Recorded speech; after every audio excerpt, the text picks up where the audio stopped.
Olá a todos, muito bom dia, boa tarde, boa noite, boa madrugada. Você que prestigia o canal Jumozão, desde já muito obrigado pela sua visualização. Já estamos há algum tempo sem postar vídeo de análise de esquemas, mas tenha certeza que eu estou trabalhando. Esse esquema aqui é de um amplificador, deixa eu ver aqui, parece que é ATAC, modelo VRF1550A. E eu quero me reportar novamente a uma coisa, sempre eu quero trazer aqui alguma coisa curiosa, não exatamente com status de novidade, porque em alguns outros circuitos eu já fiz análises semelhantes.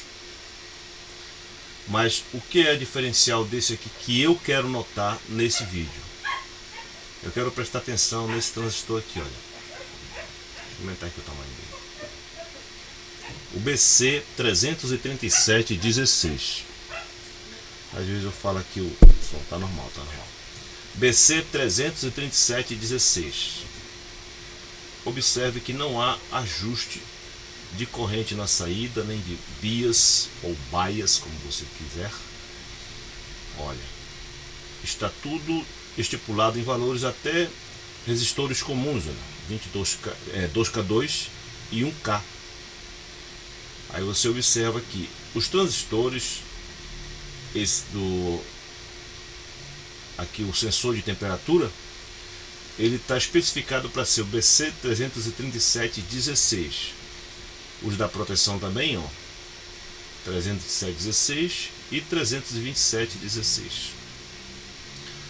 O que leva a engenharia a escolher, por exemplo, a especificar que tem que ser o 16. Primeiro, vamos entender por que existe essa diferenciação. Já falei nesse outro vídeo, eu lembro inclusive que foi por conta de um som das Philips, que tem o 32740 no circuito para fazer a oscilação do circuito de apagamento dos tape decks, um circuito Philips. Eu lembro muito bem, tem até um vídeo sobre isso. Veja aqui, querido, o BC337 aqui, ó. Aí tem o modelo 16, 25 e 40. Esses números que seguem a referência do componente, eles se referem aqui ao ganho, olha. Vamos aumentar aqui o ganho e tal, para vocês verem. Classificação de ganho aqui, ó. Aí diz que o que tem o número 16, ele tem um ganho de 100 a 250, 25, 160 a 400, 40, 250 a 300. Quantas vezes ele vai multiplicar em relação à corrente de base que acontece nele. Agora a gente pode diminuir, você já sabe disso, né? Eu já falei em outros tipos de vídeo também. Aí o 16, como ele tem esse ganho limitado em 100 a 250, significa que eu colocando aqui, em relação a esse resistor e mais esse resistor, a tensão que está nele vai funcionar perfeitamente. Eu não terei superaquecimento, não haverá uma corrente excessiva nos transistores quando ele não estiver amplificando, porque lembre-se que os transistores têm uma corrente continuada, corrente quiescente, corrente idle, corrente de repouso, que estará sempre acontecendo aqui, de coletor, passando pelo emissor e concluindo isso aqui nesse tempo, nesse ponto de 0 volts, quase que absoluto, pois ele está ligado ao alto-falante que vai para a terra, não esqueça disso. Bem, se eu respeitar, e quando, por exemplo, houver uma queima, esse aparelho queimou, aí você trocar esse transistor por um 33716, tudo vai funcionar dentro dos termos, dentro da tolerância e dentro das possíveis variações que a temperatura vai ocasionar no funcionamento aqui, com o funcionamento do transistor, tá? 33716. Se você não respeitar e colocar, no caso aqui, o 25 e ou o 40, aí você nunca, com esse arranjo aqui, será capaz de controlar a temperatura, a corrente quiescente desses transistores aqui. Ele vai entrar ou em situação de só amplificar quando tiver sinal elevado, ou ele vai ficar com uma corrente muito alta, descontrolado, com a temperatura muito alta, levando ao colapso térmico. Então, o curioso desses amplificadores é que você não vê o trim-pot aqui, o trim-pot de ajuste para você acertar a corrente quiescente, né? Não tem aqui, ó. São dois resistores especificados, 2K2 comum, ou seja, daqueles que não são de precisão. Por exemplo, tem uma Ciclotron, que é um 420, se eu não estiver enganado, em que eu peguei uma lição dela, porque eu esqueci disso.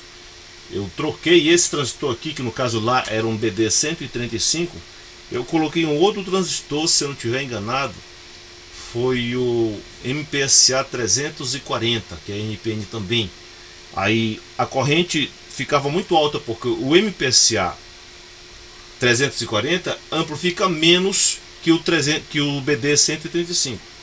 Então, se eu colocar um que amplifique mais, nesse caso aqui, desse esquema, que amplifique mais que isso aqui, aí o que é que vai acontecer? Eu vou ter menos corrente de base, praticamente eu vou deixar os transistores despolarizados. Se eu colocar aqui o 25 ou o 40, eu estou conjecturando, tá bom? Porque existem aferições a se fazer, mas se eu colocar um de ganho muito elevado, eu vou praticamente deixar os transistores sem corrente de base, porque toda ela vai escoar para outra direção e não haverá corrente de base. O transistor ele depende de corrente para estar em situação de amplificação. Por quê? Porque quanto maior o ganho, olha, 25 de 160 a 440 a 250, significa que ele vai amplificar mais e ele não vai prover a corrente necessária para polarizar os transistores. Então esse é um dado curioso que eu acho interessante você sempre lembrar disso, porque a gente se acostuma, né? Às vezes certos amplificadores chegam continuamente e você vê lá o trim-potzinho bem aqui, né? Aí você ajusta, aí você tem a corrente quiescente estabilizada pelo emissor e coletor dos transistores, tá? Aí você, não acontecendo isso, não havendo o respeitar desse transistor, se o ganho for elevado demais, possivelmente, por quê? Porque eu estou falando possivelmente, porque eu não aferi, você terá um amplificador classe B por não prover corrente de base, ou seja, ele não conduzirá os 270 graus, tá? Lembre-se disso, aqui é um amplificador classe B, então ele conduz 270 graus de forma contínua, com a presença ou não de sinal. Aí o transistor que vai fazer a corrente quiescente tem que ser esse aqui, porque esse ganho tem que ser respeitado. Isso aí, querida, é coisa de engenharia. Por exemplo, eles entendem que é melhor deixar assim, não precisar ajustar cada vez que trocar o transistor. E óbvio, né, se você vai reparar um aparelho desse, você tem que respeitar esses valores aqui dos resistores, tá? Respeitar esse transistor aqui, porque esse aqui influencia na amplificação. Embora o arranjo seja feito para que tal não suceda, mas ele influencia sim, ele está roubando, sempre ele está roubando um pouquinho de corrente aqui. Por isso também, olha, ele é anotado 327,16, tá?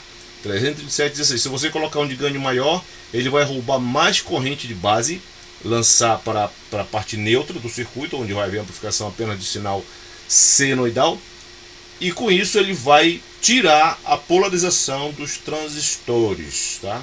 Eu estava analisando, de vez em quando eu fico aqui vendo esquema, estudando, procurando entender alguma coisa que eu não entenda, tá? Uma outra coisa curiosa e importante, olha, você vê aqui um diodo ao lado de um capacitor polarizado. Às vezes você vai ver circuito onde você encontra dois capacitores aqui faceados, ou positivo com positivo ou negativo com negativo, para ser despolarizado. Aí ele colocou um capacitor polarizado e um diodo em paralelo. Já expliquei o capacitor, quando ele conduz numa direção, esse sinal está polarizando diretamente, ele vai fluir sem nenhuma barreira. Quando eu faço o inverso, aí o capacitor já se transforma num diodo e ele vai prover uma barreira. Qual é a ideia aqui? A ideia é um sinal de alta fidelidade. Não pode haver diferença entre semiciclo positivo e negativo. Por isso ele vai dizer, ó, quando o sinal vier nesse sentido aqui, ele vai passar direto, mas quando ele vier nesse sentido, ele sofreria uma resistência, mas essa resistência passa a ser anulada com a presença desse diodo aqui. Então o sinal vem, passa por aqui direto, quando ele for puxado, aí esse aqui vai atrapalhar um pouquinho ele, aí o diodo entra em ação e diminui essa atrapalhação pelo fato do capacitor ser polarizado.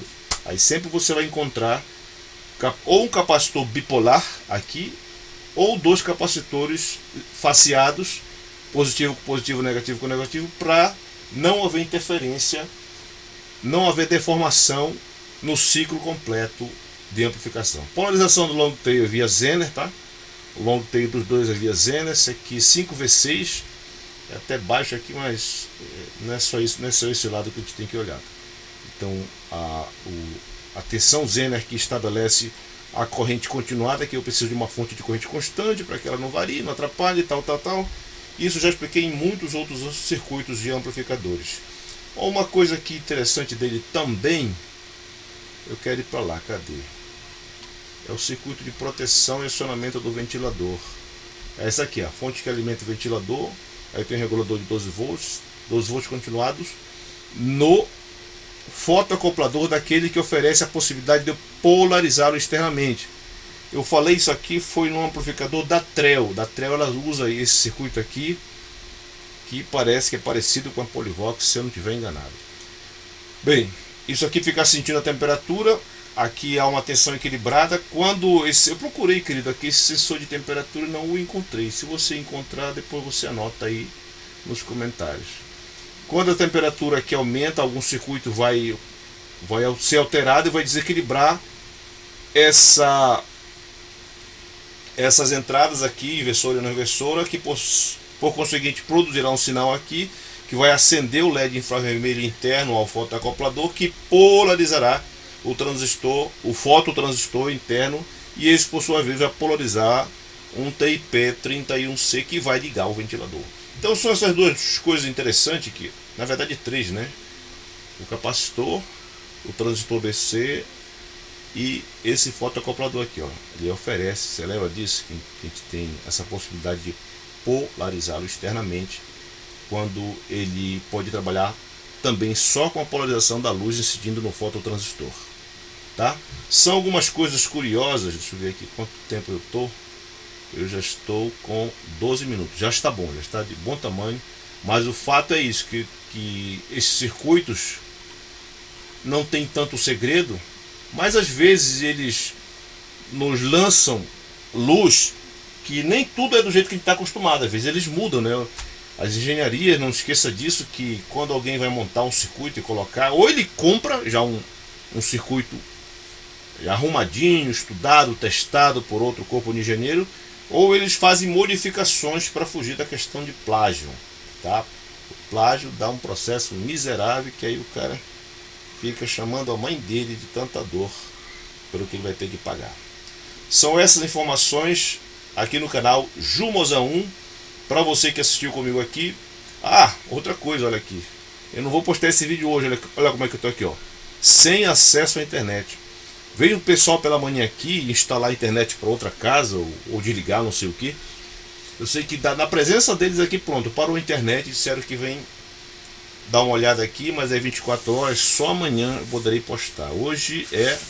A data de hoje é quarta-feira, 30 de novembro de 2022. Tá, querido? Para você, boa sorte!